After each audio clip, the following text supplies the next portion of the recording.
গোপন সূত্রের ভিত্তিতে অভিযান চালিয়ে নিষিদ্ধ কাপ সিরাপ সহ দুই ব্যক্তিকে গ্রেফতার করল ভক্তিনগর থানার পুলিশ। ধৃত ওই দুই ব্যক্তির নাম রোশন শঙ্কর ও রাহুল সিং। ধৃতদের মধ্যে রোশন রামভির বাসিন্দা, অন্যদিকে রাহুল কমলানগরের বাসিন্দা। পুলিশ সূত্রে জানা গিয়েছে, মঙ্গলবার রাতে গোপন সূত্র মারফত পুলিশের কাছে খবর আসে 42 নম্বর ওয়ার্ডের চয়নপাড়া এলাকায় দুই ব্যক্তি গাড়ি করে নিষিদ্ধ কাপ সিরাপ বিক্রি করতে এসেছে।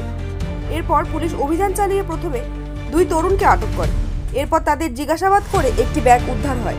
সেই ব্যাগ থেকে নিষিদ্ধ কাপ সিরাপ উদ্ধার হয়।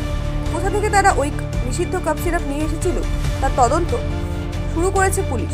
ধৃতদের বুধবার জলপাইগুড়ি জেলা আদালতে তোলা হবে। Bureau report, news update.